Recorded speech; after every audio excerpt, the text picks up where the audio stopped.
All right, the president's pick for Supreme Court justice could lead the nation's highest court to a new conservative era. The Supreme Court's work is vital not just to a region of the country, but to the whole. Vital to the protection of the people's liberties under law and to the continuity of our Constitution, the greatest charter of human liberty the world has ever known. It is the role of judges to apply, not alter, the work of the people's representatives. A judge who likes every outcome he reaches is very likely a bad judge, stretching for results he prefers rather than those the law demands. So how does this impact you? Fox News senior judicial analyst Andrew Napolitano, who informally advised the president on his Supreme Court choices, joins us right now.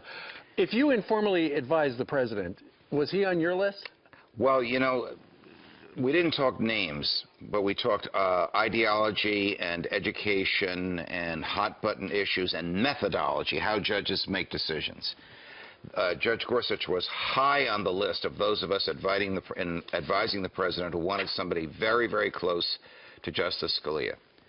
Faithful to the Constitution, faithful to the original meaning of the Constitution, believing that the Supreme Court can't stretch the Constitution, and generally, this warms my heart, Brian, generally skeptical of the government, not giving the government a pass.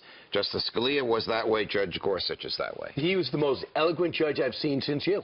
So if he does not get confirmed, he's going to give you a run for your money. But he was so, I'm used to judges not being as flamboyant and outgoing. He's so comfortable in front of the camera, making speeches, and showed a great deal of humility. How important is it, do you think, that Donald Trump said he took this personally, took it seriously, after meeting him the first time he was his pick, him and Don McGahn? Don McGahn is the president's chief lawyer. Were the only ones in the room when they interviewed him at the Trump Tower? It wouldn't surprise me. You know, I was there for 2.5 hours on 2 different occasions with different people in the room, and the president. He was focused. Yes, yes. The president knew what he was talking about. He wasn't the president when I was there. It was 3 days before inauguration, but he had certain issues on his mind that he wanted to explore, and Brian, I was thrilled to be able to help him in this process. And now I'm thrilled with the outcome. I also would have been thrilled with almost anybody on that list, but he really picked the most Scalia-like intellect and attitude. All right, let's talk about the confirmation process. Democrats were all for him in 2006 when he was appointed to the 10th District. But that's going to change because the Democrats are not in favor of any of these picks that Donald Trump would have. The Chuck Schumer line is he's not in the mainstream, and that's really a bogus line, but that's the beginning of the assault. All right, so what do Republicans have to do to get him appointed? Well, they need 51 votes if the rules stay, if that's the way they're going to do it. If the Democrats are going to ask for a filibuster, which in the old days meant you talk and talk and talk and talk and talk, but in the modern era simply means you need 60 votes. It's going to be difficult to get 60 votes for him. The Republicans are going to have to break the filibuster or persuade 8 Democrats, because it's right now 52 Republicans, 48 Democrats, persuade 8 Democrats to come over to them. I think they have 1 Democrat already. I don't want to prejudice him, but he made some very nice comments. Joe Manchin. Yes, Joe Manchin of West Virginia, who's a friend of this show and Fox, but is a Democrat. He basically chastised the other Democrats, saying, you guys have to have an open mind about this person. It's a very serious mind here that has been selected. But you need 7 more Democrats who think similarly.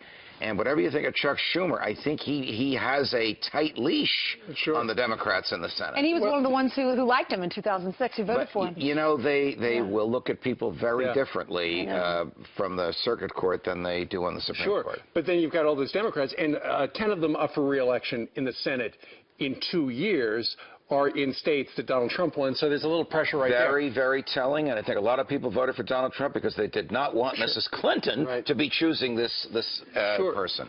For the Republicans, though, they would like his record, given the people who supported the Affordable Care Act may not, because he actually wrote, before the Supreme Court got it, the Hobby Lobby verdict at the 10th Circuit. This is the case which basically says the government can't force you, whether it's you individually, whether it's you and me owning a grocery store, whether it's all of us as shareholders in a corporation, to do something with our employees that violates our religious rights.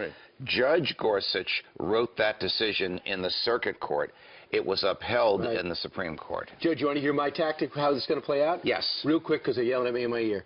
they're going to let him go through because they're worried about the next fight.